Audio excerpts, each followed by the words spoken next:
Alors, bonsoir tout le monde. Bienvenue à cette réunion publique du Conseil municipal en ce 13 juillet 2015. J'aimerais premièrement profiter de l'ouverture de la réunion pour souhaiter la bienvenue à notre nouveau secrétaire municipal adjoint, M. Stéphane Simard. Stéphane, bienvenue à Dieppe. Sans plus tarder, notre mot d'ouverture.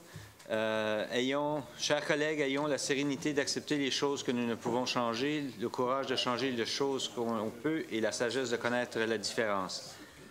Alors, je vais appeler la réunion à l'ordre et confirmation du quorum et déclaration de conflit d'intérêts. Aucune déclaration de conflit d'intérêts. Alors, on va procéder avec l'adoption de l'ordre du jour, proposé par le conseiller Thibodeau, appuyé par le conseiller Cormier. Questions sur l'ordre du jour? Sinon, ceux qui sont en faveur de l'adoption, signifiez-le par un oui. De l'opinion contraire par un non. Alors, l'ordre du jour est accepté tel que présenté. Prochain item, présentation, requêtes et pétitions. Item 7.1, demande de renseignement des membres du Conseil au service régional de Kodiak. Monsieur Beauchesne, bonsoir et bienvenue à cette réunion estivale. J'espère que vous profitez bien de la saison estivale et de marcher sur nos fabuleux sentiers à Dieppe. J'essaie, M. le maire. Merci bien. Je le taquine parce qu'on s'est rencontrés hier sur la rue du Golfe. Monsieur le conseiller Thibodeau, question. Merci, M. le maire. Eh bien, ce n'est pas vraiment une question, c'est qu'il y a des citoyens qui m'ont abordé pour me dire qu'il arrive régulièrement des accidents au coin de Champlain et boulevard Dieppe. Et puis, il me dit que les voitures circulent trop rapidement. Alors peut-être qu'il voudrait, ça serait bien de surveiller ce coin-là pour un bout de temps, pour voir si les gens... Encore la semaine dernière, il y a eu un accident d'une motocyclette avec une voiture, puis le chauffeur de la motocyclette était pris en dessous de l'auto pour un bon bout de temps, avant qu'il réussisse à sortir là. Alors, simplement de surveiller ça un peu plus. Merci, monsieur. Je prends la note et je pense que c'était avec M. Béliveau aussi. Je pense qu'avec Jamie George, on essaie de faire notre mieux avec la prévention, avec des messages. On est dans le temps estival, évidemment. On a beaucoup des activités estivales aussi. Donc, on a une population qui est à la hausse à cause de Moncton et le beau temps, Dieppe et Riverview. Donc, on fait notre possible. Je vous invite aussi à demander si vous recevez les citoyens qui vous appellent directement, s'il vous plaît, invitez les autres de nous appeler directement. Des fois, c'est très pertinent et très vite. Puis, on est capable, avec ces informations-là, d'ailleurs, j'ai eu juste une conversation avec M. Cormier, puis on est capable de faire une analyse. Donc là, il y a une vitesse à telle rue, une vitesse à telle rue. On essaie d'amalgamer les temps, les heures, pour être plus efficace avec nos stratégies d'intervention. Donc, merci. Je prends la note, monsieur. Et on fait notre possible durant ce temps. Merci. Monsieur le conseiller Béliveau. Merci, monsieur le maire. Également sur la question de vitesse, et parfois, un manque d'attention. Je note à l'occasion, quand je voyage dans la zone de construction sur l'Acadie Amiro, les véhicules roulent un peu plus que 40 km à l'heure. Je pense que peut-être la municipalité devrait regarder à poster des affiches, beaucoup d'affiches, pour rappeler aux conducteurs qu'est-ce qu'est la vitesse. Mais encore, cette zone-là, puis moi, je m'inquiète évidemment pour les travaillants, les ouvriers qui sont qui essaient de faire leur travail. Alors, de nouveau, si ça serait un endroit où vous pourriez jeter de coup d'œil à l'occasion, ça pourrait probablement influencer la pédale de se faire enlever un peu. Et justement, dans les zones de construction, les amendes sont doublées. Oui. C'est quelque chose qui coûte énormément cher si vous êtes poigné. Et quand c'est que ça arrive 3-4 fois, puis le monde commence à se parler, ça se peut bien que ça va ralentir pour ne pas dépenser trop d'argent.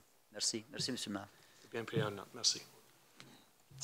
Merci. Est-ce qu'il y a d'autres commentaires ou questions? Non. Alors, on va vous libérer pour la soirée. Bonne fin de soirée et à la prochaine.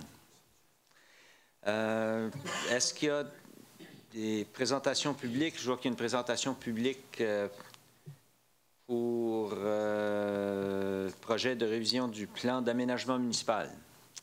Monsieur Frenette et Monsieur Gérard. Bonsoir.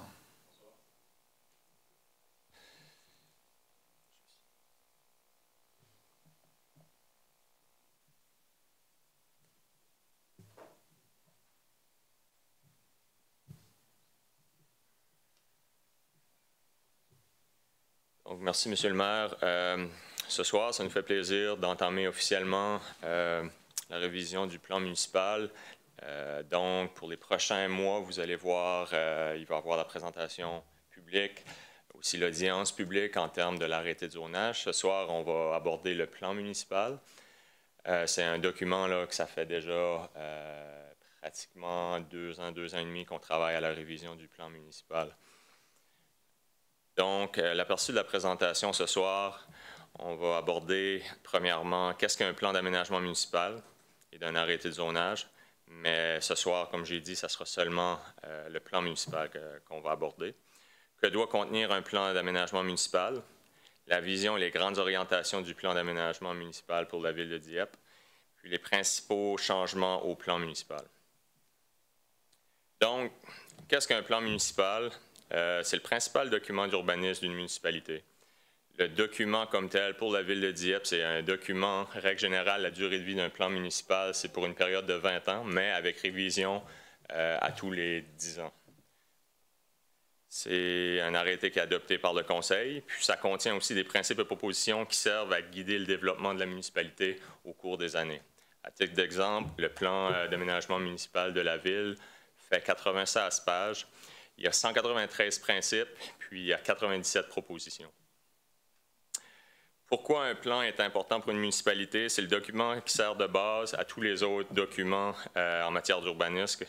Comme vous savez, on parle souvent du plan d'aménagement, on parle aussi de l'arrêté de zonage, mais il y a aussi d'autres arrêtés qu'on parle peut-être un peu moins souvent devant vous, qui est les arrêtés de lotissement et de construction.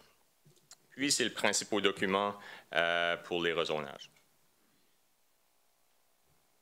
Au terme de la loi sur l'urbanisme, un plan municipal doit contenir les aménagements, les déclarations de principe en ce qui concerne les aménagements et les usages des terrains à l'intérieur de la municipalité, la conservation et l'amélioration de l'environnement naturel, les principes contre toute forme de pollution dans l'environnement naturel et la suppression, l'amélioration des réseaux de communication, des services publics et de transport, les principes et propositions par rapport à la mise en réserve et à l'emploi projeté des sols à des fins municipales, puis la création de services et d'équipements municipaux.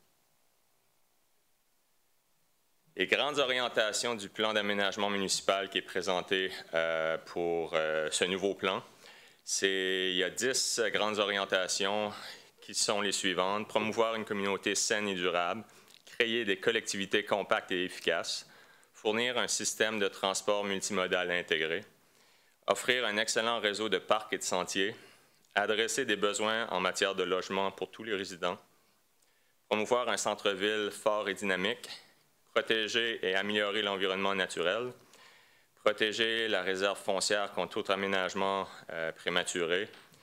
Réserve foncière, c'est vraiment les terrains qui ne sont pas encore à l'heure actuelle développés à l'intérieur de la municipalité.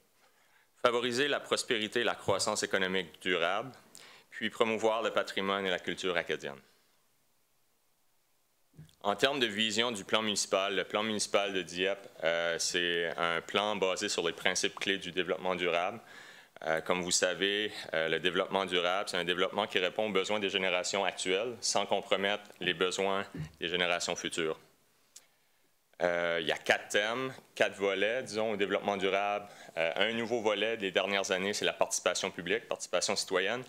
Il y a un volet économique, environnemental et social. En termes, pour ce qui est du développement du volet participation publique, au travers de l'exercice de révision du plan municipal, il y a eu différents exercices de participation publique, dont l'exercice des nuages, comme vous avez pu voir. Il y avait des nuages de placés ici à l'Hôtel de Ville, mais aussi au centre aquatique, où on demandait différentes questions aux gens, puis quel genre de ville que les gens voyaient pour les prochaines années à venir. Il Il y a eu un exercice aussi au marché de Dieppe, Dieppe en un mot. Il y a eu un sondage sur le web, puis aussi il y a eu un exercice de visionnement Imagine Dieppe ici à l'entrée de l'hôtel de ville. Pour ce qui est du côté social à la ville de Dieppe, au niveau du plan municipal, on encourage au travers des documents connexes, que ce soit justement le service des services à la communauté. On offre une panoplie de services, de programmes à la communauté qui contribuent justement à l'épanouissement de la municipalité. Puis en 2015, le budget totalisait 1,3 million avec des subventions et octrois, puis de l'argent aussi là, dans différents programmes. En tout, pour vous donner un exemple, à la ville de Dieppe, on a un total de 54 programmes et services qui sont offerts à la communauté puis qui sont répartis dans 4 grands secteurs, dont le premier qui est développement communautaire. Il y a un secteur aussi nommé événements, culture au patrimoine puis famille. Comme vous pouvez voir, on a dressé quelques exemples dans chacun des grands secteurs d'événements ou d'activités au sein de la municipalité. Pour ce qui est de l'environnement, comme vous savez, la ville de Dieppe a une philosophie adoptée en matière de l'environnement, c'est de trouver l'équilibre entre la préservation des milieux naturels sans compromettre le développement urbain de la municipalité. En termes de préservation, la ville possède un peu plus de 414 hectares qui se répartissent sous 30 terrains de jeu, dont 5 parcs d'école, 20 parcs de voisinage, 5 parcs communautaires, puis un total de sentiers de plus de 38 km. Puis, dans le futur, au travers justement des principes et propositions du plan municipal, mais aussi au travers du plan maître des sentiers parcs espaces verts, du service de loisirs, service à la communauté, la Ville prévoit acquérir et développer un total de 18 hectares pour des parcs communautaires qui représenteraient là, un besoin de 3 parcs communautaires supplémentaires, 7 parcs de voisinage ou naturels, totalisant 10,5 hectares, à peu près 18 hectares de sentiers futurs. Puis, tout autre besoin, on aurait un besoin d'à peu près 10 hectares. Les autres besoins, ça peut représenter, à titre d'exemple, des terrains de soccer, de balles ou des espaces pour une éventuelle arena. C'est les types de besoins qu'on pourrait retrouver à l'intérieur des autres besoins. Aussi, comme vous savez, la municipalité a quand même d'autres initiatives qu'on peut dire c'est des initiatives vertes à l'intérieur de la municipalité. Il y a le programme de foresterie urbaine. Au travers de sa politique de code de l'arbre, dans les derniers 4 ans, il y a eu à peu près 1000 arbres qui ont été plantés sur les propriétés de la municipalité. On reconnaît aussi l'apport de l'agriculture urbaine au travers de son plan municipal.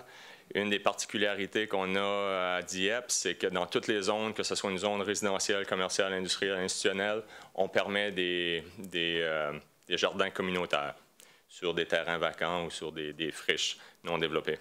Aussi, on reconnaît, comme vous savez, l'apport vraiment important du marché des fermiers, ici même au centre-ville. Ça permet justement aux agriculteurs de la région de pouvoir vendre leurs biens, mais aussi, comme vous savez, au centre-ville, ça amène justement une interaction sociale entre les résidents de l'endroit. La Ville participe aussi à un programme de contrôle des systèmes mécaniques dans les bâtiments municipaux. Depuis que ce programme-là est en place, la première année, il y a eu des économies de près de 80 000 $. Il y a aussi, on participe avec NB Power au projet PowerShift Atlantic, qui a pour but d'utiliser de l'énergie renouvelable produite par des éoliennes, surtout à des heures de pointe. On a aussi des standards, on reconnaît les standards LEED à nos bâtiments municipaux, puis aussi en termes de développement du territoire avec le département de l'ingénierie, on a ce qui est le zéro net, qui est la gestion des eaux de surface dans tout nouveau développement à l'intérieur de la municipalité. Ce qui est du dernier volet du développement durable étant l'économie, pour favoriser une croissance économique soutenue dans les prochaines années, puis afin d'attirer, mais de maintenir ou de retenir les investissements tant au niveau résidentiel, commercial qu'industriel.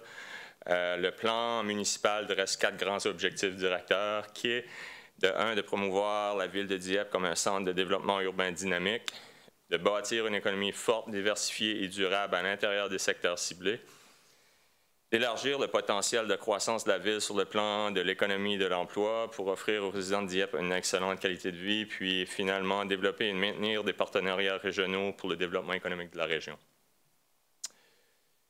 Je vais maintenant laisser la parole à mon collègue Alexandre.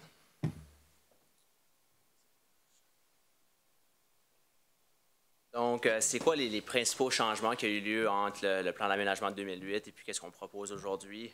Donc, ici, on propose là, de mettre en valeur les documents connexes qui ont été élaborés en 2008 puis 2015, que ce soit le plan maître de parcs et sentiers, le plan de transport destination 2040, la politique culturelle, la politique sur le patrimoine. Donc, il y a eu beaucoup de travail qui a eu lieu en 2008 puis 2015. Donc, on a vraiment voulu valoriser ces documents-là à l'intérieur du plan municipal à travers de principes et propositions. On a aussi simplifié les préambules. Donc, il y avait beaucoup d'informations redondantes à l'intérieur du plan municipal. On se réfère maintenant à l'étude préliminaire pour cette information-là de base.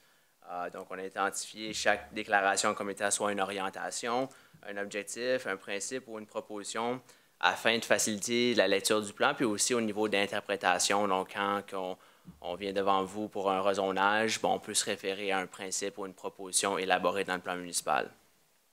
On a aussi ajouté du visuel, donc on a ajouté des cartes afin d'illustrer de façon générale les secteurs résidentiels, les secteurs commerciaux, industriels, etc. Donc, encore là, c'est pour faciliter la lecture et la compréhension là, de ce document-là. On a aussi incorporé des nouveaux thèmes d'aménagement, de planification urbaine, tels que les nouvelles tendances. On parle souvent de changement climatique. Donc, on a voulu introduire des principes et propositions reliés à ce nouveau thème, à ce thème-là. Donc, il y a eu beaucoup de travail qui a eu lieu dans les dernières années pour nous avancer de cette façon-là. Même chose avec développer des communautés saines, transport en commun, transport actif, etc. Donc, on a voulu valoriser ces thèmes-là à l'intérieur du plan municipal. On a aussi une mise à jour de certaines sections ou sujets basés sur des nouvelles tendances, comme je l'ai mentionné, donc sur des divers thèmes. Donc, la carte d'affectation du sol, comme vous pouvez le voir, là, ou comme vous l'avez probablement déjà vu quand on parle de rezonage, on se réfère souvent à cette carte ici. Donc, c'est la principale carte là, du plan d'aménagement municipal. Et puis, celle-là aussi, on a voulu la simplifier par rapport à, on a voulu amalgamer certaines aires d'affectation résidentielle, encore là, afin là, de simplifier la lecture ou l'interprétation de la carte, puis aussi faciliter, là, si jamais il y a un processus de rezonage, ça faciliterait là, ce processus-là, même au niveau d'interprétation de la carte.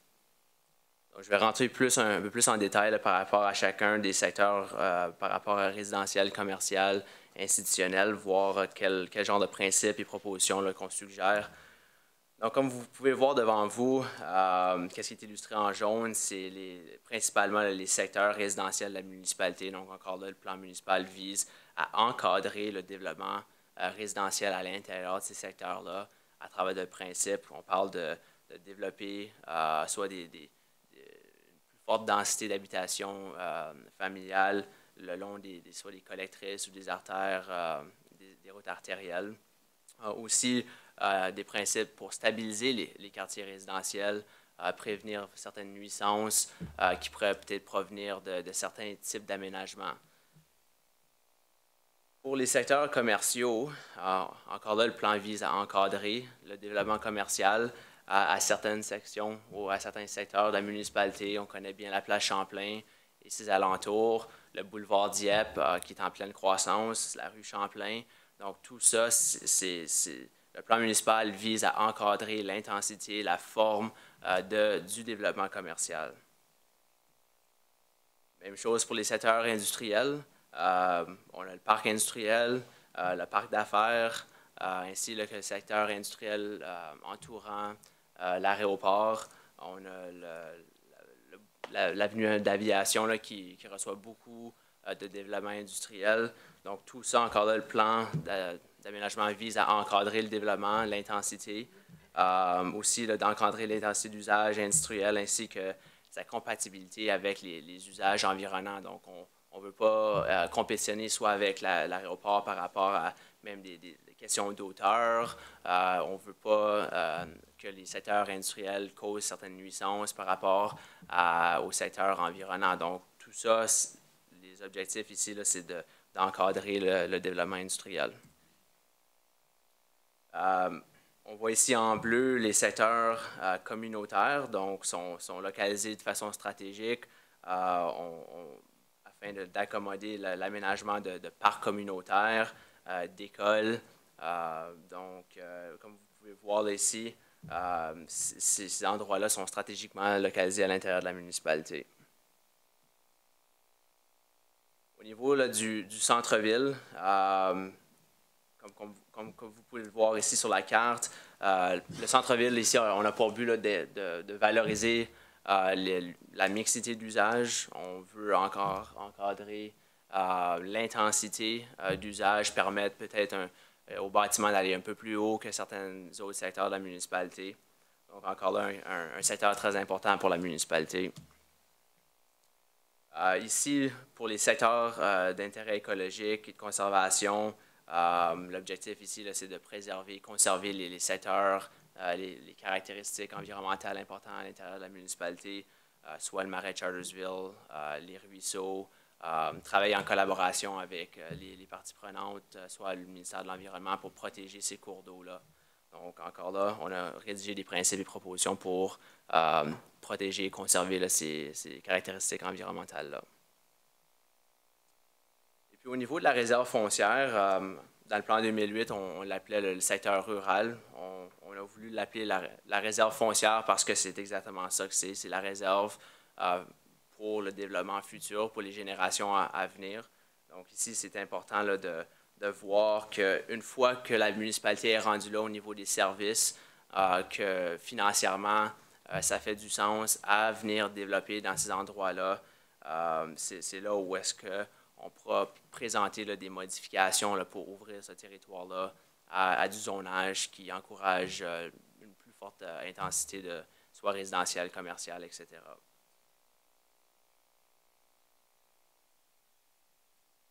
Donc, au niveau là, de ligne de temps, ici, jusqu'à date, là, le 22 juin, comme on l'a déjà fait, on a eu une résolution pour entamer le processus légal du plan municipal. Donc, le 2 juillet, on a eu le premier avis dans les journaux pour cette présentation publique ici. On est présentement au 13 juillet. On a présenté là, les grands changements du plan municipal. Les dates importantes à suivre, le 19 août, on parle de la réunion du comité consultatif en matière d'urbanisme où on va présenter le contenu des changements au comité. Et puis, le 14 septembre, on aura l'opportunité d'entendre les changements proposés à l'arrêté de zonage, puis aussi de voir à la recommandation formelle du CCU. Puis, le 12 octobre, sera l'opportunité au conseil de voter sur le contenu de ce qui a été présenté jusqu'à date.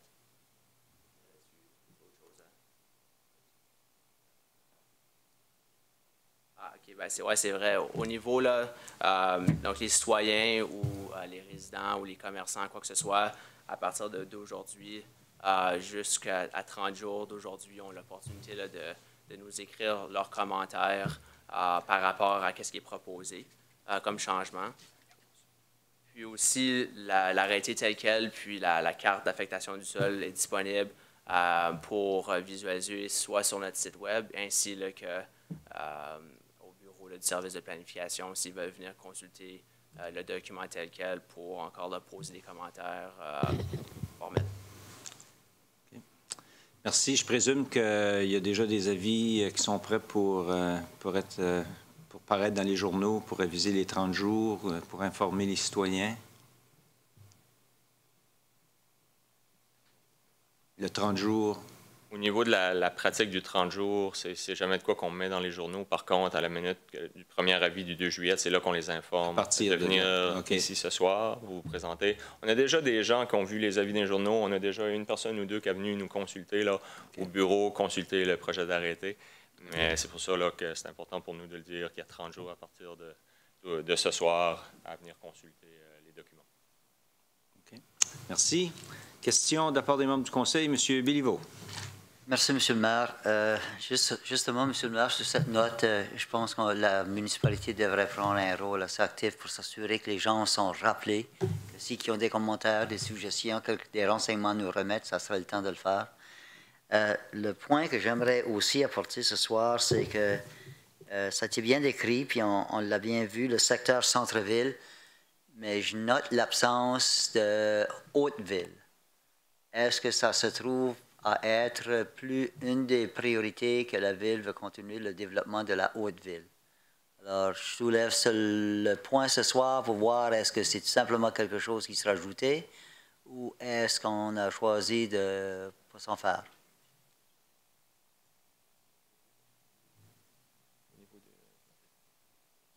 Je pense qu'il y a une réponse qui se prépare. Oui, non. Très bon. Donc, je veux juste m'assurer pour vous dire qu'en aucun temps, on favorise un secteur versus un autre. Par contre, secteur centre-ville est un secteur qui faisait partie du plan de 2008. Puis le secteur Haute-Ville, sur la carte d'affectation du sol, n'était pas un secteur qui était clairement défini. Par contre, comme vous savez, le secteur Haute-Ville, le zonage, il y a beaucoup de zonage dans ce secteur-là qui est déjà zoné aménagement intégré. Donc, c'est déjà des sortes de, comment je pourrais dire, des petits plans à l'intérieur d'un plan municipal. C'est quand même du zonage qu'on sait qu'il y a un développement possible. Au niveau, je pense, puis on a nos collègues, si vous voulez, d'expansion d'IEP, c'est sûr que c'est un secteur qui est quand même primé. Il y a quand même beaucoup de monde qui s'intéresse à ce secteur-là. Ce qui est bien, c'est qu'il y a de moins en moins de terrains développables sur les rues, que ce soit les rues Englehart ou Ruffin. On voit du développement. Vous savez qu'il y a eu du développement au cours des dernières années, mais aussi les mois qui s'en viennent, on a du développement qui est en train de se faire. C'est juste qu'au niveau de la Haute-Ville comme telle, c'était pas une section. Il n'y avait pas une section attitrée à la Haute-Ville. Par contre, comme la carte d'affectation du sol, qu'on parlait du développement commercial, on a clairement indiqué que dans ce secteur-là, c'est un secteur-là qui est d'aménagement qui est promu à du développement. Ouais. Moi, la seule chose, M. le maire, je veux m'assurer qu'on ne l'oublie pas parce que je pense que ça devient quand même une opportunité pour plusieurs commerces de vouloir examiner la possibilité puis le potentiel que ça peut représenter pour eux. Merci. Merci, Mme Dallaire. Merci, M. le maire. Moi, il y avait quelques volets que j'avais de la misère à visualiser comment est-ce que le plan municipal allait affecter ces secteurs-là. Puis je pense qu'il y a une partie qui a été clarifiée ce soir, mais je voulais juste peut-être, moi, de mes questions, pour les clarifier davantage.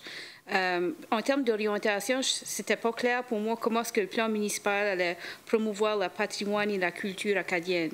Je sais qu'on a parlé qu'on allait intégrer les politiques qui existent déjà, mais pouvez-vous donner des exemples pour le rendre plus concret pour que je puisse mieux visualiser comment est-ce que le plan municipal va affecter ce secteur-là? Oui, ça sera pas long. Je peux répondre avant qu'il trouve exactement c'est où. C'est par rapport à promouvoir le patrimoine à l'intérieur de la municipalité. Quand je parlais de valoriser les documents connexes qui ont déjà été adoptés, la municipalité elle a adopté la politique sur le patrimoine. Donc, on valorise cette politique-là dans le plan municipal à travers d'un principe et une proposition. André, je peux lire l'exemple, un des principes, je peux en lire deux. Principe numéro 34, le Conseil a pour principe d'encourager la protection des édifices et des lieux sur son territoire qui représentent une valeur historique et architecturale. Au niveau de la politique du patrimoine, le Conseil a pour principe d'identifier, protéger, sensibiliser et mettre en valeur la richesse du patrimoine de la Ville de Dieppe par la mise en œuvre de la politique du patrimoine, politique A35 de la Ville. Proposition 11, il est proposé que le Conseil veille à ce que la politique du patrimoine, politique A35, soit mise à jour au besoin pour servir de complément au plan municipal et donner des conseils précis pour identifier, protéger, sensibiliser et mettre en valeur la richesse du patrimoine à Dieppe.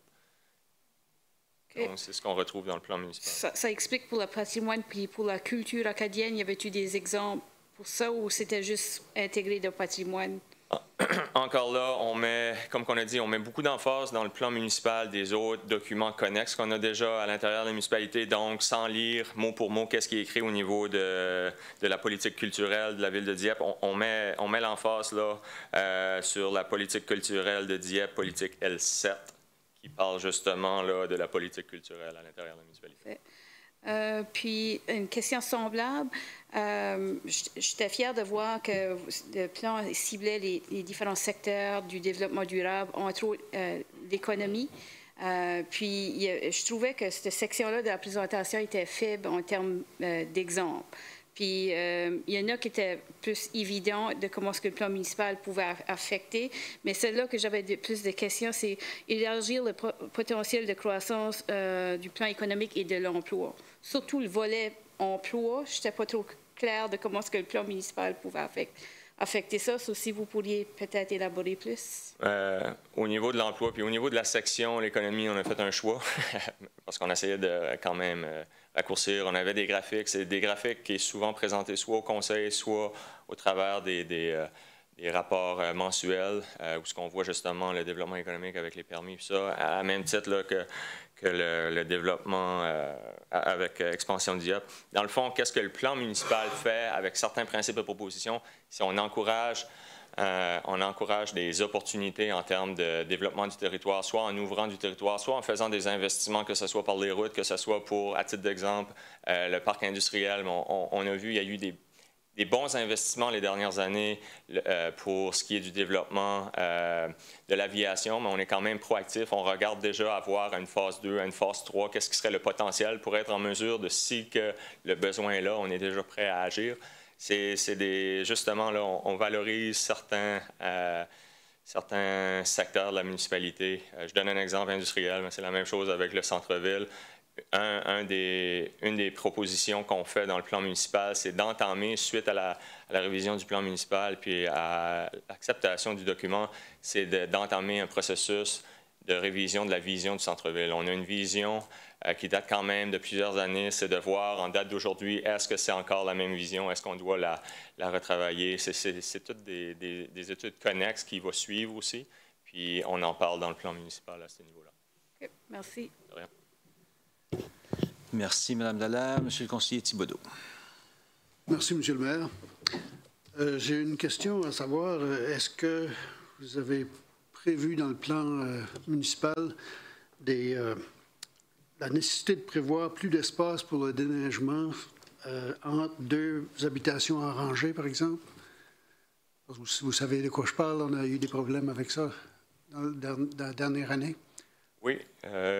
Oui, M. Thibodeau, c'est sûr qu'on parle, dans le plan municipal, on parle de certains secteurs où ce qu'on regarde peut-être à la municipalité d'identifier sur son territoire un dépôt à neige municipal. À date d'aujourd'hui, on n'a pas un de clairement identifié, mais par contre, ce que vous proposez, c'est vraiment des changements apportés à l'arrêté de zonage, qu'on va parler là, lors de l'audience publique là, qui va être au mois de septembre. Là, on va parler justement. On a identifié, là, on fait une proposition, là, à savoir, pour les maisons rangées, voici quel type d'entrée résidentielle il devrait avoir ce type de développement. Merci, M. Thibodeau. Monsieur le conseiller Godet. Oui, j'étais content d'entendre la liste de quelques articles concernant le patrimoine. Quand je regarde le tableau à la page 16, les programmes et services, dans la partie culture et patrimoine, je trouve que ce secteur-là est un peu maigre dans sa nomenclature ou dans l'énoncé des choses, des visions qu'il faudrait faire dans la municipalité. Puis ce que je veux dire précisément et particulièrement, c'est la conservation, la préservation, la mise en valeur de nos lieux et bâtiments historiques et patrimoniaux. Alors, j'aimerais de suggérer qu'on essaye de mieux meubler cette partie-là dans ce qui apparaît à l'écran tout de suite pour inclure les lieux et les bâtiments patrimoniaux et historiques. Il est grand temps qu'on passe à l'action à Dieppe. On est sur la veille de perdre un autre 2 ou 3 bâtiments irremplaçables. Est-ce qu'on laisse tout simplement ça s'évaporer ou est-ce qu'on a le courage de faire quelque chose pour le mettre en valeur? C'est une question ou c'est un commentaire ou une question? Prenez-le comme vous voudrez, mais c'est une conviction que j'énonce. Okay. Donc, comme je vous dis, c'est sûr que le plan municipal identifie la politique municipale A35 qui parle justement là, de la politique de patrimoine, conservation, etc., etc. Donc, c'est au travers de son plan municipal. Le plan municipal n'engage pas le conseil municipal à rencontrer tous les principes et propositions qui se retrouvent à l'intérieur du plan municipal. Comme je vous ai dit, il y a 183 principes puis 87 propositions. Par contre, il y a des documents connexes qu'eux pourront plus identifier justement les lignes directrices à suivre pour justement là, tenter de préserver soit les bâtiments, même les percées visuelles, le patrimoine municipal ou naturel aussi. C'est à l'intérieur de la politique sur le patrimoine qu'on sera en mesure là, éventuellement de vous apporter.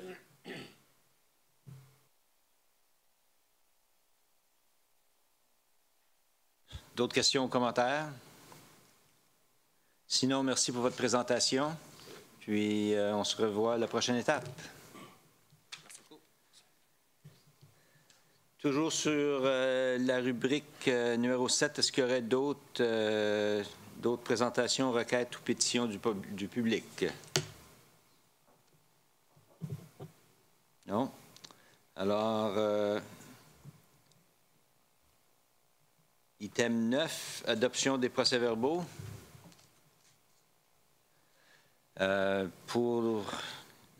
Proposé par la conseillère Dallaire, appuyé par le conseiller Cormier, que l'on adopte le procès-verbal de la réunion du 22 juin sur la question.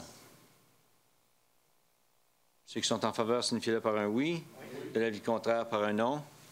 Alors, la résolution est adoptée. Item numéro 10, 10.1. Dans le secteur bâtiment, M. Melançon. Merci, M. le maire. Bonsoir tout le monde. Alors, premier dossier, au niveau d'approbation des coûts additionnels, au niveau de la caserne de pompiers numéro 2 située sur le boulevard Dieppe. Alors, on a tenté d'intégrer tous les éléments du projet à l'intérieur de l'enveloppe qui était permis par le conseil municipal. Comme vous avez pu le constater, on demande un coût s'élevant à 63 000 $ pour un transfert. Et les deux éléments qui ressortent sont les suivantes. La première des choses, avec le délai des transactions d'achat de terrain qui a pris place, on parle de 3-4 mois de délai. La construction a dû prendre place durant une partie de l'hiver. Alors, ça a ajouté à des coûts au niveau de la construction. Et la deuxième, on a tenté et on a soumis une demande à l'FCM au niveau d'un projet éco-énergétique au niveau de la caserne. On n'a pas été retenu pour la phase 2 du projet, mais on a quand même dû investir de l'argent dès le début pour soumettre le projet. Mais l'investissement n'est pas d'une manière ou une approche négative parce que ça nous a permis d'apporter des éléments additionnels à notre caserne pour être plus éco-énergétique. Alors, on pense sur l'investissement du projet de 20 000 $ à l'intérieur d'environ un an et demi qu'on va récupérer cette somme. Alors, si on regarde sur une période de 5 ans, l'enveloppe totale sera même récupérée avant 5 ans. Mais on doit aller pour un transfert pour finaliser les coûts rattachés à la caserne. Alors, c'est pour approbation du Conseil ce soir. Merci. Pour la lecture de la résolution, Monsieur le conseiller Nolan. Monsieur le maire, que le Conseil autorise les coûts additionnels s'élevant à 63 000 $ au budget visant le projet de construction de la nouvelle caserne de pompiers. Que le Conseil autorise en plus un transfert budgétaire au montant de 63 000 $ du compte numéro 3-3-35-58-76-15 rue Benjamin au compte numéro 3-3-30-12-76-01 caserne satellite. Je le propose, monsieur le maire. Proposé par le conseiller Nolan, appuyé par le conseiller Leblanc sur la question. Ceux qui sont en faveur de la résolution, signifiez-le par un oui, ou de l'avis contraire par un non. Alors, la résolution 10.1.1 est adoptée telle que présentée.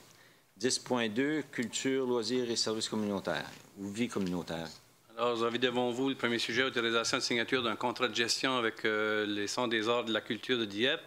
Il y a très peu d'éléments qui ont été modifiés. Alors, il est recommandé de procéder à la signature pour une période de 5 ans. Le représentant du Centre des arts est ici ce soir. Alors, bonsoir. Et puis, c'est pour permettre les autorités à procéder à la signature. Pour la lecture de la résolution, Monsieur le conseiller Béliveau. Monsieur le maire, que le Conseil accepte le contrat de gestion révisé entre la Ville de Dieppe et le Centre des arts et de la culture pour une période de 5 ans, soit du 1er avril 2015 au 31 mars 2020. Je vous le propose.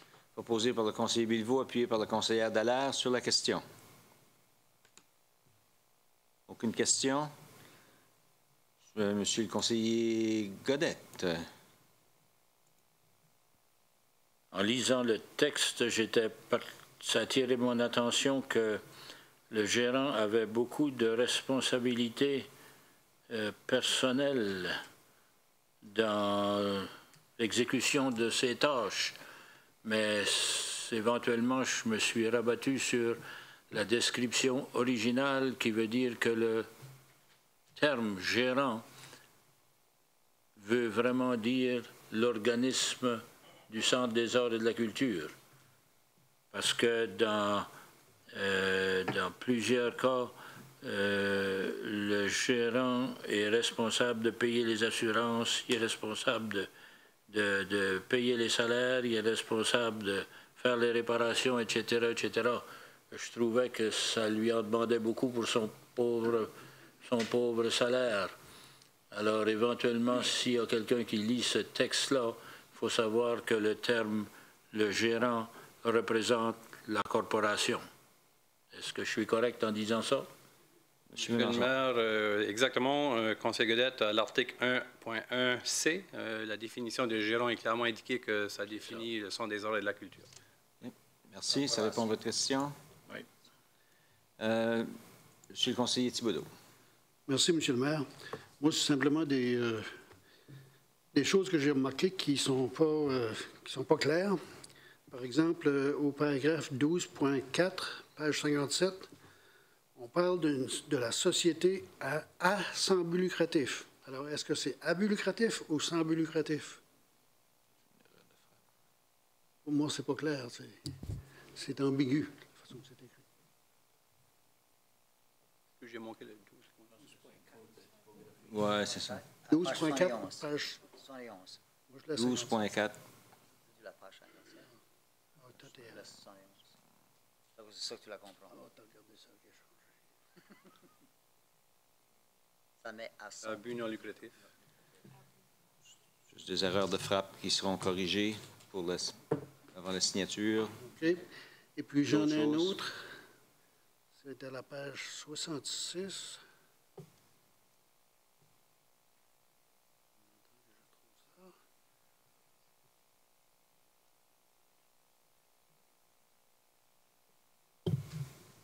OK. On a au paragraphe 4.1, on dit vous êtes responsable du déneigement des parcs de stationnement et des trottoirs desservant le centre jusqu'au bout des trottoirs. On a enlevé rayon de 3 mètres, puis là, on laisse des portes mentionnées. Alors, il y a quelque chose qui manque. Est-ce qu'on devrait mettre un « et » ?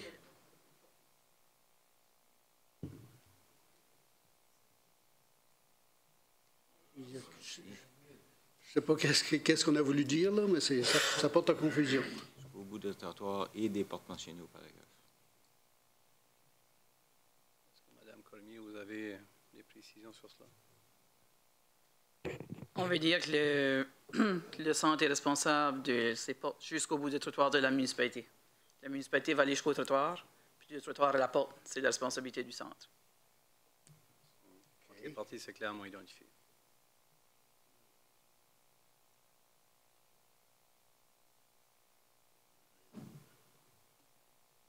Parfois, les termes français et les termes légaux... De la façon que tu as écrit là, ça n'a pas de sens.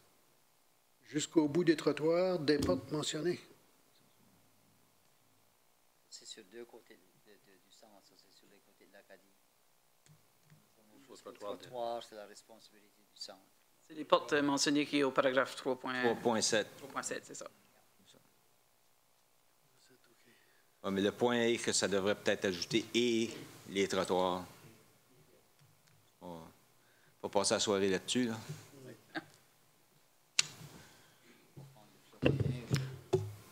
C'est tout? C'est tout, M. le maire. Merci. As-tu d'autres accrochages? M. Godette.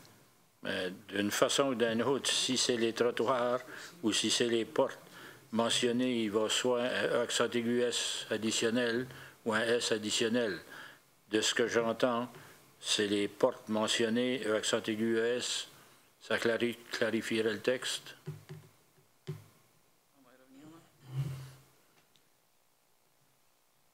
C'est bien ça? OK. Merci. Autre chose, question sur l'entente? Sinon, pour la question, ceux qui sont en faveur, signifiez-le par un oui. Oui. L'avis contraire par un non. Alors, la résolution est adoptée telle que présentée. 10.2.2. Achat de terrain sur le chemin de Charlesville. Alors, suite à une directive, une réunion fermée, nous rendons maintenant au public l'acquisition de terrain proposée à un montant de 19 000 $ au NID 703-84631. Alors, c'est pour approbation du Conseil ce soir et procéder à l'acquisition. Pour la résolution, M. le conseiller Cormier. Merci, M. le maire. Que le Conseil autorise l'achat du terrain identifié sous le NID 70384631 et situé sur le chemin de Chartersville au coût de 19 000 $, plus les frais d'avocat, et autorise en plus que cette dépense soit prélevée sur le compte numéro 3-3-70-12-7610, réseau de sentiers, budget d'immobilisation générale, et je le propose. Proposé par le conseiller Cormier, appuyé par le conseiller Leblanc sur la question. Ceux qui sont en faveur de la résolution, signifiez-le par un oui. De l'avis contraire par un non. La résolution est adoptée telle que présentée. 10.2.3, M. Melançon. Jeu de la francophonie internationale en 2021. Alors, c'est une directive qui avait été adoptée au Conseil le 22 juin dernier. Nous rendons maintenant public que la municipalité de Dieppe porte fièrement sa candidature avec nos voisins, la ville de Moncton, pour être l'autre des Jeux de la francophonie, de soumettre avec les partenaires de la province du Nouveau-Brunswick et le gouvernement du Canada notre candidature. Alors, les termes de la contribution de la municipalité est bien clair et les contributions des autres partenaires. Alors, c'est pour rendre ceci public ce soir. Merci. Pour la lecture de la résolution, M. le conseiller Thibodeau. Merci, M. le maire. Que le Conseil confirme qu'aucune manifestation importante, nationale ou internationale, ne se tiendra dans la ville de Dieppe pendant les 9e Jeux de la francophonie internationale en 2021. Que le Conseil s'engage à contribuer financièrement au montant de 750 000 $, 5 % du budget global de 15 millions, sur une période de 3 ans à partir de l'année 2019 jusqu'en 2021, à condition que les gouvernements fédéral et provincial remettent chacun 6 millions de $, 40 % du budget global de 15 millions, que la ville de Moncton remette 750 millions de $. 750 000. 750 000. Oui, on aimerait mieux. C'est juste que tu as dit millions, 750 000 millions. Excusez. 750 000. Je ne suis pas convaincu qu'il serait. En parenthèse, 5 % du budget global de 15 millions et qu'un montant de 1,5 million, 10 % du budget global de 15 millions, soit envisagé aux commandites et frais d'inscription. Je le propose, M. le maire. Proposé par le conseiller Thibodeau, appuyé par le conseiller Godette sur la question. Ceux qui sont en faveur de la résolution, signifiez-le par un oui. Oui. L'avis contraire par un non. Alors, la résolution est adoptée telle que présentée. Merci, M. Thibodeau. Prochaine section, 10.3.1, Finances. Alors, demande un transfert budgétaire pour divers comptes. Deux éléments qui nécessitent ce transfert. Le premier lieu, c'est la caserne, une nouvelle caserne, qu'on avait estimé les impôts fonciers au même montant que la caserne actuelle. Le montant est ressorti plus élevé, alors ceci nécessite un transfert. Et également, on avait discuté d'un transfert pour le repiéçage des routes désignées, le patching, pour un montant de 30 000 $. Alors, les comptes sont identifiés pour 114 453 selon le formulaire qui est un annexe. Alors, c'est pour approbation ce soir. Merci. Pour la résolution, la lecture de la résolution, M. le conseiller Leblanc. Merci, M. le maire. Que le Conseil autorise un transfert budgétaire au montant de 114 453 $ tel qu'annoncé dans le formulaire de transfert budgétaire en date du 30 juin 2015. Je vous le propose, M. le maire. Merci. Appuyé par le conseiller Cormier sur la question. Sur la question, M. Béliveau. Merci, M. le maire.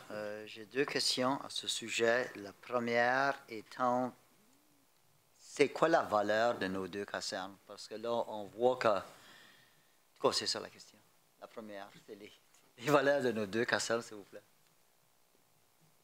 M. Thériault.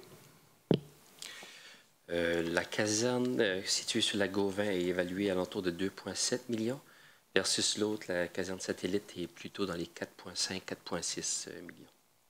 Alors peut-être qu'on appelle la caserne satellite la mauvaise. L'autre point, ça serait à vouloir aussi noter, M. le maire, que j'ai noté que notre trésorier a signé le mémo, mais dans les consultations interdépartementales, le trésorier n'a pas été consulté. Je pourrais y avoir une réaction, une réponse à cette situation? C'est lui qui l'a initié. Il a signé, mais comme ça... Non, c'est lui qui l'a initié. C'est lui la personne de ressources. C'est lui la personne de ressources. Il ne peut pas être aussi consulté. Ah, ben s'il a fait sa job 2 fois, c'est parfait, ça, M. le maire. Merci beaucoup. La seule inquiétude que j'aurais, c'est de le payer 2 fois. Non. On demande 114, là, pas 228. OK, merci. M. le maire. C'est beau. Alors, ceux qui sont en faveur de la résolution, signifiez-le par un oui. Oui. De l'avis contraire, par un non. Alors, la résolution est adoptée telle que présentée. Prochain item... 10.4. 10.4, flotte municipale. Alors, dans le processus budgétaire, on avait clairement identifié qu'on allait faire l'acquisition d'un camion autopompe sauvetage. Alors, vous avez devant vous une résolution pour octroyer cet achat à Micmac Fire and Safety Sources Limited pour un montant de 698 093 $ plus TVH. On fait cette transaction ici sur une période de 2 ans, si je ne me trompe pas. Et on demande un transfert parce que ces fonds sont dans une réserve pour notre flotte municipale. Qui est accumulée. Qui accumule après année, alors on prévoit et on planifie les achats en temps et lieu. Merci. Pour la lecture de la résolution, M. Brideau. Merci, M. le maire. Que le Conseil adjuge le marché visant l'achat d'un camion autopompe sauvetage à Micmac Fire et Safety Source Limited, selon leur proposition en date du 17 juin 2015, au coût de 698 093 $ plus TVH, et autorise que cette dépense soit prélevée sur le compte numéro 1-2-30-50-2570, Programme de remplacement véhicules d'urgence, budget de fonctionnement général. Et que le Conseil autorise un transfert budgétaire au montant maximum de 324 000 $ du compte numéro 7-4-20-12-8920, Fonds de réserve d'immobilisation générale, au compte numéro 1-2-30-50-2570, Programme de remplacement véhicules d'urgence, budget de fonctionnement général. Au cours des 2 exercices financiers, soit un montant d'environ 212 000 $ en 2015 et la balance en 2016. Je vous le propose, M. le maire. Proposé par le conseiller Brideau, appuyé par le conseiller Nolan sur la question. M. Godette, sur la question. La vie espérée de cet équipement, c'est combien longtemps? Merci, M. Maire. Les types de véhicules, différents types de véhicules et différentes années, celui-ci est entre 20 à 25 ans, dépendant de l'usage et puis la gravité de la condition du véhicule, parfois. Est-ce qu'il y a seulement cette compagnie-là qui fabrique des camions autopompes sauvetage? Non, il y a d'autres compagnies qui le font. On a eu des problèmes avec nos véhicules qu'on a présentement sur les châssis et les choses-là. On a fait sûr parce qu'on a fait la demande cette fois ici qu'on se protège. Faire sûr qu'on n'a pas affaire avec deux différentes compagnies. Quand un blâme un, l'autre blâme l'autre. On a fait des changements dans nos documents. Et puis, je n'ai pas de sens, c'est la question, excuse-moi. Non, c'est pas seulement eux qui le font, non. Ce camion ici fait presque deux fonctions. Vous avez vu, c'est camion autopont sauvetage. C'est parce que futurement, on va avoir de gros camions de sauvetage qu'on remplace. Puis on aimerait le rapetisser au lieu de l'avoir plus gros. Parce que quand on voit qu'on a seulement une soumission, souvent c'est parce qu'on a tellement mis les devis précis qu'il y a seulement que ce producteur-là qui peut rencontrer toutes les exigences ou qu'il y a d'autres problèmes qu'on ne connaît pas nous autres? Non, on a mis certaines choses d'assurance envers la municipalité aussi pour nous protéger sur, excuse-moi, mon angle aussi, là, liability, l'assurance liability envers les véhicules aussi. On a fait sûr que c'était là-dedans. Je sais probablement les plus petites compagnies ont du problème à avoir ces licences ou ces garanties-là, mais encore, c'est pour protéger la municipalité pour 20-25 ans. On a un camion maintenant à 97, que c'est quand même une compagnie assez locale au Nouveau-Brunswick qui l'a bâti. Ça fait 2 fois que le châssis, la frame ouvre. Puis la deuxième fois, on n'a quasiment pas été capable de l'arranger. Le mécanicien ne voulait même pas le mettre sur la route. Alors, c'est pour faire sûr que nous autres, on est protégés comme municipalité, qu'on met tous les biens pour nous, pour assurer les garanties, puis la liability, excuse-moi. En anglais, je cherche le mot français, mais... Responsabilité, excuse-moi. Il y avait quand même une autre compagnie qui nous avait approché de faire des changements dans nos documents, mais c'est des changements qui nous désavantageaient. Alors, je n'ai pas voulu faire le changement. J'ai quand même avisé que tu as quand même le droit de soumissionner, puis nous décrire que vos choses sont compatibles à ce que c'est, puis nous donner la preuve que ça se fait, puis le document nous allouait d'aller là. Alors, tantôt, vous avez mentionné que le châssis avait failli une couple de fois. Est-ce que c'est quand il a passé par-dessus les bosses du chemin Gauvin chargé d'eau? C'était pas celui-là, c'était un autre. Alors, on a 2 problèmes. Non, l'autre, c'était pas la frame, c'était juste les chocs et les choses-là que ça avait causé un problème. Mais l'autre, c'est définitivement, on l'a fait arranger sous garantie la première fois. La deuxième fois, la compagnie n'a pas voulu le mettre en garantie parce qu'ils ont dit que c'était pas leur faute. J'avais demandé quand même de l'arranger la première fois, l'autre bord, ils ne voulaient pas. Puis quand ça brise la deuxième fois, ils ne voulaient pas l'arranger. Un blâme mais l'autre, la personne qui vendait la châssis, l'autre qui bâtissait le camion, alors c'est un qui blâme qui. C'est ça qu'on voulait éviter cette fois ici. On voulait faire avec une compagnie et non 2 compagnies qui peuvent blâmer un à l'autre. Mais est-ce qu'on comprend que c'est la même compagnie qui fait le châssis et la manufacture du restant? Oui. Et le moteur? Le moteur, la châssis, la boîte vient d'une compagnie. Merci. Et même la pompe. Monsieur le conseiller Béliveau. Merci, Monsieur le maire. Est-ce qu'on a une date tentative de la livraison du nouveau camion? Un camion comme ceci peut prendre jusqu'à 10 mois de la date de la journée qu'on donne le bon de commande. C'est à cause de ça qui sort en 2 portions. Parce que c'est une partie d'argent qu'on paye en 2015 et puis on va faire la vérification là. Aussi, les coûts dans ceci, ça paye pour les personnes là à faire l'inspection finale sur le camion, puis de le tester, les choses avant qu'on prenne possession là-dessus. Les coûts sont là-dedans là, déjà, dans le prix. Alors, vous attendez de le recevoir printemps prochain, c'est bien ça? Je m'attends que oui. Merci, tout va bien. Merci. S'il n'y a pas d'autres questions pour la résolution, ceux qui sont en faveur de cet achat, signifient-le par un oui. De l'avis contraire par un non. La résolution est acceptée telle que présentée. 10.5, ingénierie. Modification de marché pour le microsurfaçage sur le boulevard Dieppe. Alors, comme que vous le savez bien, Monsieur le maire, membre du conseil, on a un budget annuel pour ce type d'activité au niveau d'entretien de nos routes. On a été en appel d'offres. On a dû s'ajuster avec l'enveloppe budgétaire, mais ça quand même, pour prévenir et augmenter la durée de vie de notre surface de roulement sur le boulevard Dieppe.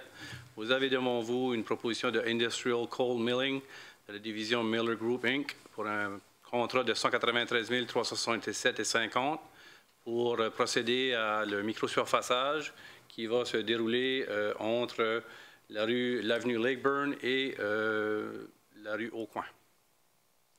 C'est pour approbation ce soir. Merci. Pour la résolution, Monsieur le conseiller Thibodeau. Merci, Monsieur le maire. Que le Conseil adjuge le marché visant le projet intitulé Microsurfaçage Boulevard Dieppe au soumissionnaire le moins 10 ans, soit Industrial Coal Milling, Division of Miller Group Inc., au prix estimé de 193 367,50 plus TVH et autorise que cette dépense soit prélevée sur le compte numéro 1-2-35-63-2615 réparation de l'asphalte, microsurfaçage, budget de fonctionnement général. Je vous le propose, Monsieur le maire. Proposé par le conseiller Thibodeau, appuyé par le conseiller Leblanc. Sur la question, Monsieur Leblanc. Merci, Monsieur le maire. Est-ce que je peux savoir c'est quoi la condition du boulevard Dieppe aux deux extrémités? Les deux extrémités qu'on va pas faire lors du microsurfaçage? Monsieur Leblanc. La condition tout près du chemin Chartersville puis tout près du chemin Melançon est semblable à ce qu'elle est dans le centre. C'est ça la question. Est-ce qu'on a un estimé que ce serait quoi pour faire les deux extrêmes, en plus de la section que l'on fait tout de suite? Il faudrait octroyer le contrat qui avait été envisagé au début, au complet. Il faudrait...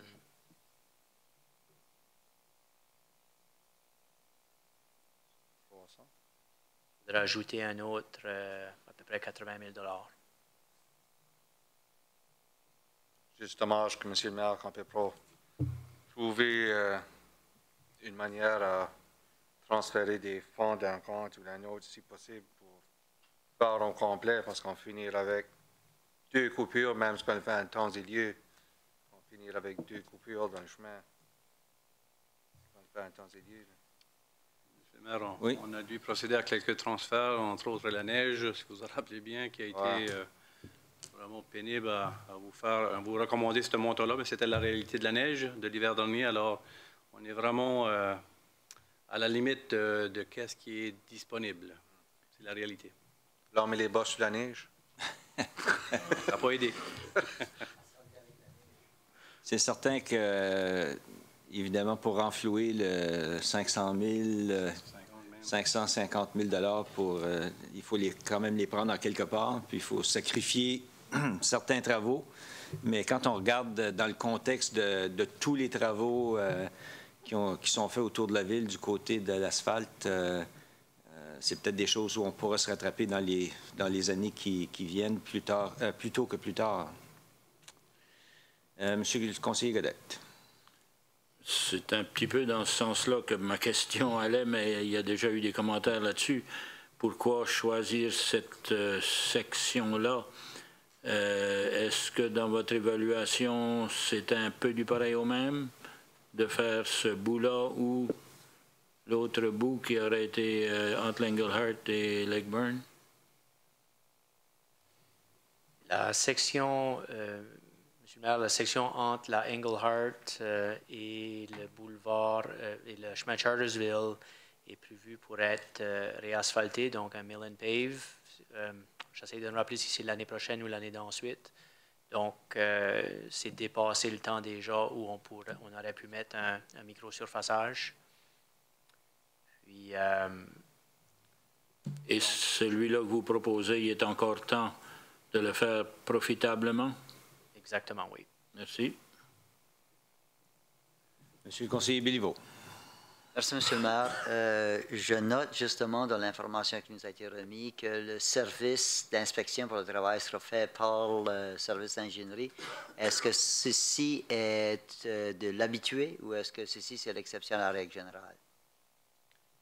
Ça fait seulement que 3 ou 4 ans qu'on fait du microsurfaçage, puis on l'a toujours fait nous-mêmes. Oui, c'est beau. Félicitations, merci. Merci. Alors, ceux qui sont en faveur de la résolution signifient par un oui. L'avis contraire par un non. Alors, la résolution est adoptée telle que présentée. Item 10.5.2. Monsieur le maire, approbation du coût de construction pour le projet du prolongement de la rue Normandie qui va se rejoindre à la rue Alain-Gillette. Alors, c'est pour autoriser le contrat McDonald Paving and Construction Limited pour un montant estimé à 120 000 plus TVH. Alors, c'est pour approbation ce soir. Merci. Monsieur le conseiller Cormier, s'il vous plaît. Merci, Monsieur le maire. Que le Conseil approuve les coûts de construction visant le projet du prolongement de la rue Normandie à McDonald Paving and Construction Limited au montant estimé de 120 000 plus TVH et autorise que cette dépense soit prélevée sur le compte numéro 3-3-35-58-7617 rue Normandie, budget d'immobilisation générale. Je le propose. Proposé par le conseiller Cormier, appuyé par le conseiller Nolan sur la question. Sur la question, M. Godette. Est-ce qu'il y a des possibilités que la rue Normandie se prolonge? Dépasser le cul-de-sac?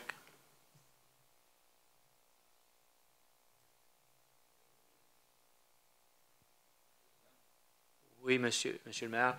Il y a un dessin qui montre le prolongement qu'on se propose de construire à la page 109 dans vos documents. C'est la seule direction qu'on peut prolonger la rue. C'est la plus profitable aussi, dans le fond. En d'autres mots, ce que vous dites, c'est qu'il n'y a pas de possibilité que la rue Normandie se continue tout droit.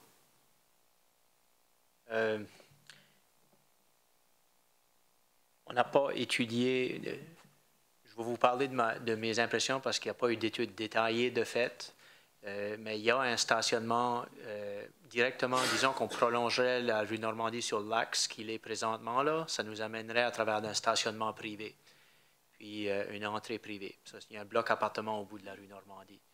Puis, donc, il y aurait une possibilité qu'une rue pourrait être construite à cet endroit-là, au lieu de le faire comme on le montre ici.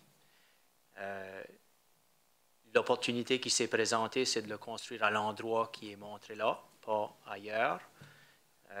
Donc, c'est celle qu'on profite. C'est la plus courte des deux options aussi. Donc, pour faire le lien entre la rue Normandie et la rue Alain-Gillette, c'est le meilleur scénario. Est-ce que le standard de construction de la rue, la petite rue entre les deux, est-ce qu'on lui a donné un nom, là? C'est Normandie. C'est la rue Normandie. Qui se continue. Parce que le cul-de-sac comme tel qu'on connaît aujourd'hui va disparaître. Oui.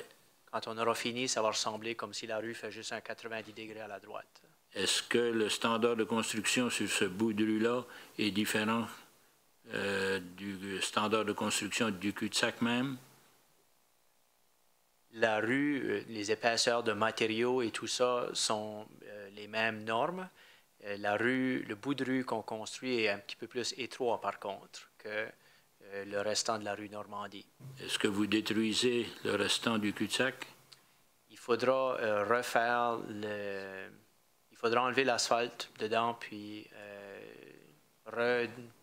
redonner la forme au gravier, là, parce que la couronne du chemin s'en va dans la mauvaise direction, là, dans le cul-de-sac. Donc, à peu près comme c'est montré sur le dessin, c'est à peu près là que les travaux vont débuter. Le sens de ma question, c'est d'éviter le gaspillage en défaisant des choses qui existent. Merci. Est-ce qu'il y a d'autres questions? Sinon, ceux qui sont en faveur de la résolution signifient-le par un oui. L'avis contraire par un non. La résolution est adoptée telle que présentée. 10.5.3. Démarche d'expropriation pour le projet Acadie Amiro, le NID 01009836. Alors, c'est d'entamer, de donner l'autorisation à la Ville d'entamer la démarche d'expropriation du bien-fonds. Autorise également nos conseillers juridiques de McIntyre Finn de procéder avec cette démarche et autorise nos employés et ou agents de pénétrer sur les biens-fonds. Alors, les résolutions s'expliquent en soi-même. C'est pour approbation et autorisation du Conseil. Pour la résolution, Monsieur le conseiller Leblanc. Merci, Monsieur le maire. Que le Conseil autorise la Ville à entamer la démarche pour exproprier les biens-fonds ayant le NID 01009836 situé dans le marais Chartersville, dans la ville de Dieppe, dans le comté de Westmoreland et la province du Nouveau-Brunswick pour la réalisation de travaux de construction dans le cadre du projet de réfection de l'avenue Acadie-Rue Amiro. Autorise aussi ses conseillers juridiques McIntyre Finn de procéder avec les démarches nécessaires et que toutes les approbations requises du Conseil de ville soient coordonnées avec le secrétaire municipal. Autorise en plus ses employés et ou ses agents de pénétrer sur les biens-fonds ayant le NID 01009836 situé dans le marais Chartersville, dans la ville de Dieppe, dans le comté de Westmoreland et la province du Nouveau-Brunswick, afin de déterminer l'aptitude du bien-fonds à servir aux fins en vue desquelles son expropriation, en tout ou en partie, est requise, et d'y faire des arpentages et relever des niveaux ainsi qu'y faire les sondages, y creuser les puits d'essai et y faire les autres tests qui s'imposent pour déterminer l'aptitude du bien-fonds. Je vous le propose, Monsieur le maire. Proposé par le conseiller Leblanc, appuyé par le conseiller Brideau sur la question. Sur la question, M. Béliveau. Merci, Monsieur le maire. Je note dans les renseignements que nous avons été remis qu'il y a possibilité d'échange de terrain si on se trouve à vouloir utiliser ce terrain-là pour faire justement la question du sentier. Et en remise de ces terrains-là, nous avons, ça nous indique nous avons trouvé un terrain situé au sud de la rue Surette qui a subi du remplissage dans le passé et qui est évident sur le dessin ci-dessous. Un peu inquiétant. Est-ce que c'était un terrain de marais qui a été rempli? Oui, Monsieur le maire, c'est un terrain de marais qui a été rempli, oui. Alors, quand est-ce que ça a eu lieu? Là, je vais de mes propres observations personnelles. Ça a été fait à peu près dans le temps que la piste de course a été abandonnée. Puis c'est des matériaux qui auraient été enlevés sur la surface de la piste de course qui auraient été poussés là. Ça, c'est mon souvenir. Là. Alors, on parle d'une période de quoi, 15 ans, 20 ans? Autant, c'est quand c'est que la caserne a été transformée, le building a été transformé en caserne. Je dirais que ce serait plus proche de 30 ans. Proche de 30 ans? Oui, 25 à 30 ans passés. Merci. Merci. S'il n'y a pas d'autres questions, ceux qui sont en faveur de la résolution signifient-le par un oui. Oui. L'avis contraire par un non. La résolution est adoptée telle que présentée. Prochaine résolution 10.6, 10.6.1. Renouvellement de nomination à la Commission des eaux usées du Grand Moncton, M. Chanel Michaud, pour une période se terminant le 1er septembre 2019. Pour la proposition, Monsieur le conseiller Thibodeau. Merci, Monsieur le maire. Que le Conseil nomme Chanel Michaud sur la Commission d'épuration des eaux usées du Grand Moncton pour un autre mandat se terminant le 1er septembre 2019. Je le propose, Monsieur le maire. Proposé par le conseiller Thibodeau, appuyé par le conseiller Vedette sur la question. Ceux qui sont en faveur de la résolution signifient-le par un oui. Oui. L'avis contraire par un non. Alors, merci, M. Michaud, pour continuer votre excellent travail. La résolution est acceptée. 10.6.2, nomination pour les agents chargés de l'application des arrêtés municipaux. À la venue d'une nouvelle employée, Mme Stacy Lausier, à titre d'agente chargée de l'exécution des arrêtés municipaux, on se doit de lui donner les pouvoirs qui lui reviennent afin de procéder à faire réaliser ses tâches au travail. Alors, c'est pour lui donner cette désignation, telle que la loi sur l'urbanisme, les municipalités et la loi sur la police lui permet de faire ses tâches. Alors, c'est pour approbation du Conseil, Monsieur le maire. Pour la lecture de la proposition, Monsieur le conseiller Nolan, s'il vous plaît. Monsieur le maire, qu'en vertu de la loi sur l'urbanisme, la loi sur les municipalités et la loi sur la police, le conseil municipal de Dieppe nomme Stacy Lausier à titre d'agente chargée de l'exécution des arrêtés municipaux et qu'elle soit autorisée, désignée et nommée afin d'agir pour et au nom de la municipalité. Ça devrait être de là, pas de là, un mot. Dans le but d'assurer l'exécution des arrêtés municipaux et que la dite nomination continue tant que la dite personne demeure au service de la municipalité ou que cette nomination soit limitée ou résiliée par le conseil municipal. Je propose, M. le maire. Proposé par le conseiller Nolan, appuyé par la conseillère Dallaire sur la question. Ceux qui sont en faveur de la résolution, signifiez-le par un oui. Oui. L'avis contraire par un non. Alors, bienvenue à bord, Mme Lausier. Planification et développement. Nous avons depuis un petit bout de temps une étude de la part de la firme AMEC Foster Wheeler. Elle fut présentée également au public il y a quelques réunions. Alors ce soir, nous demandons au Conseil de l'adopter pour que ce document soit notre référence au niveau du travail. On a un comité en place à l'interne qui développe un plan de travail afin d'arriver avec des recommandations et un plan d'action. Alors, ce soir, l'approbation du rapport nous permettra de procéder, de continuer notre travail et vous soumettre un plan d'action en bonne et due forme prévu au mois de septembre. Merci pour la résolution. Monsieur le conseiller Godette, s'il vous plaît. Maintenant que les niveaux sont beaucoup plus acceptables en termes de protection, je peux me permettre de lire la résolution. Que le Conseil adopte le rapport intitulé « Approche pour la protection contre les inondations » en réponse au changement climatique en date du 16 avril 2015, préparé par la firme AMEC Foster Wheeler. Je vous le propose, M. le maire. Proposé par le conseiller Godette, appuyé par la conseillère Dallaire sur la question. Ceux qui sont en faveur de la résolution, signifiez-le par un oui. De l'avis contraire par un non. La résolution 10.7.1 est acceptée. Arrêtés municipaux, aucun ce soir. Avis de motion, on n'en a pas reçu. Alors, nous allons procéder avec votre 4 minutes de demande de renseignement. Et on va débuter dans le coin à droite. Monsieur Leblanc, bonsoir. Bonsoir, Monsieur le maire. Moi, je n'ai aucune annonce à faire pour ce soir. Merci. Monsieur le conseiller Brideau. Merci, M. le maire.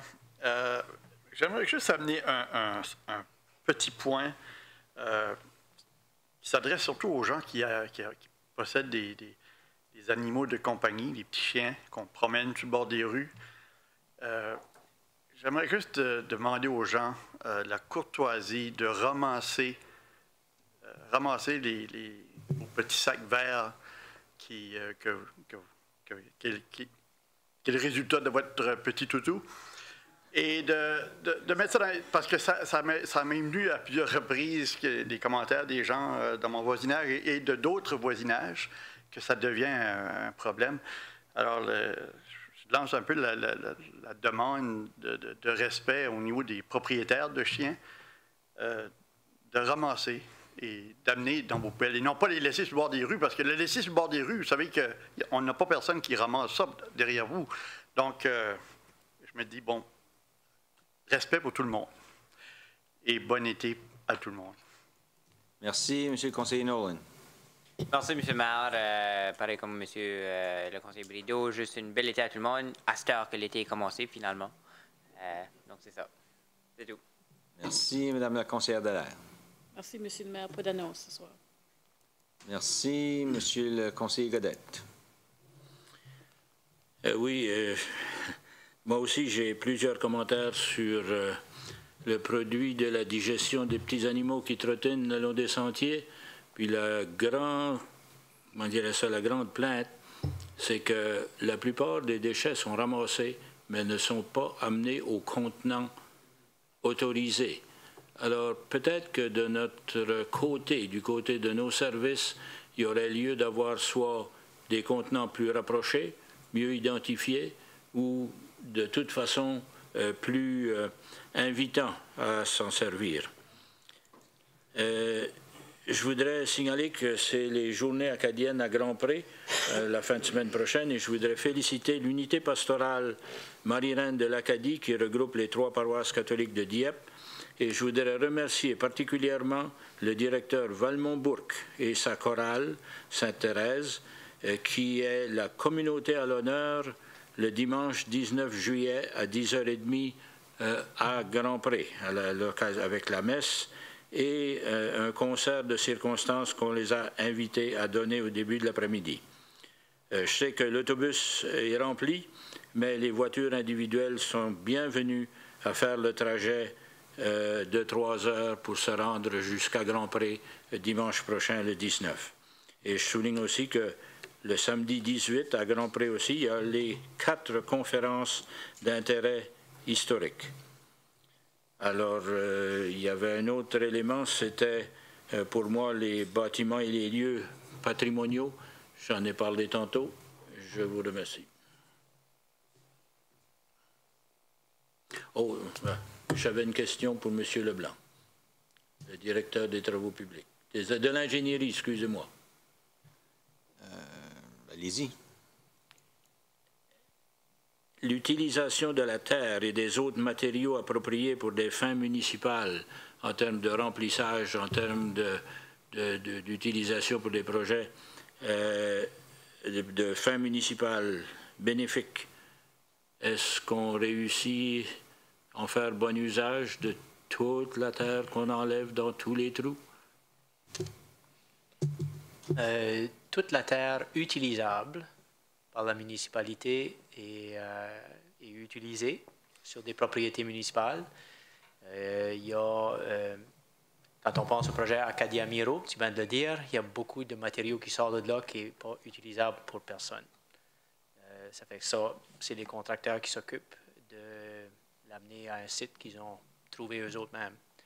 Mais on a identifié un site municipal, puis il y a beaucoup de matériel qui va là. Est-ce que c'est approprié de dire où ce site? C'est sur la rue Benjamin. La ville a fait installer un tuyau pour remplir une petite section d'un canal qui est là. Et puis, je pense qu'il y a au-dessus de 6 mètres de remplissage à mettre par-dessus. Donc, c'est ça qu'on est en train de faire à peu de frais pour la municipalité. C'est le site dont j'avais parlé la réunion précédente? Je m'en souviens pas, mais... Au bout du tuyau, là? Au bout du tuyau. Oui. Merci. Monsieur Cormier. Merci, Monsieur le maire. Rien à rajouter. Monsieur Thibodeau. Merci, Monsieur le maire. Moi, je veux tout simplement souhaiter bonne fête de la prise de la Bastille à tous les Français. Demain. Demain, d'ailleurs, ils viennent célébrer chez nous au Centre des arts et de la culture. Ça nous fait plaisir de les recevoir. Merci. Merci, M. Villiveau. Merci, M. le maire. Ma question est à vouloir connaître mieux les normes qui s'appliquent à les lignes solides qui sont appliquées sur nos rues lors de l'entrée d'une bretelle pour accéder sur une route. Puis je vais utiliser l'exemple de celle de la Kennedy pour s'en aller vers Moncton sur la Pole. Les gens qui sortent de la bretelle pour faire la droite, pour embarquer sur la Pole puis filer vers le chemin de Louisville, la ligne est solide pour quelque temps. Mais est-ce qu'il y a une mesure standard? Parce qu'il semble qu'il y en a qui sont plus longs que d'autres à l'intérieur de la municipalité. Alors, la raison, je le soulève, c'est celle qui vient de la Champlain pour prendre l'Acadie, ici. Cette ligne-là est récente, elle est bien solide. Elle semble dépasser la longueur de celle qui est sur la Kennedy, qui s'embarque sur la Pole, en allant vers le viaduc de l'autoroute.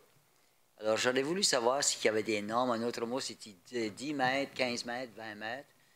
Et je soulève de nouveau le point, puis peut-être, comme notre collègue conseiller Brito a demandé aux gens de coopérer avec les petits trésors des Pitous, les gens ont besoin de comprendre que cette voie-là est pour déprendre les chars qui font la droite. ceux qui font la gauche, là, ils ne sont pas censés embarquer dans cette voie-là tout de suite. Mais c'est certain que tout le monde n'a pas encore réfléchi assez pour le savoir. Mais la question est la suivante. La longueur. Est-ce qu'il y a une longueur minimale et maximale? Probablement les deux. Oui. Comment de temps que j'ai? Moi, j'en ai en masse, mais peut-être la réponse courte, c'est qu'il y a des normes qui nous aident à faire le design de ces choses-là. Dans chaque cas, il y a un ingénieur qui a fait le design, et puis c'est du cas par cas. Donc, mais le message, quand il y a une ligne solide, c'est qu'il ne faut pas traverser avec le véhicule, il ne faut pas traverser par-dessus la ligne solide. C'est ça. Alors, ça varie, vous me disiez, dépendamment sur les circonstances, puis l'emplacement de la bretelle qui embarque la circulation. La vitesse de circulation du trafic, tous la les géométrie facteurs. de l'intersection, tout okay. ça. Ouais. Merci. Merci. Merci bien. Alors, je m'en voudrais de ne pas terminer la soirée sans féliciter la clinique dentaire Champlain et l'Institut Figura pour les débuts de la construction d'une nouvelle bâtisse et évidemment aussi le développeur du parc, M. Foulem, qui développe le centre-ville.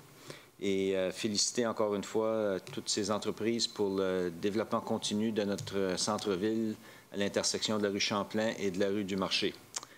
Et là-dessus, je vous souhaite tous une bonne fin de soirée. Et pour rappeler à tout le monde que la prochaine réunion du conseil municipal est le 2e lundi du mois d'août, qui, je crois, est le 10 août. Et que durant la période estivale, nous commençons un peu plus tôt, à 6 heures. Alors, sur ce, bonne fin de soirée.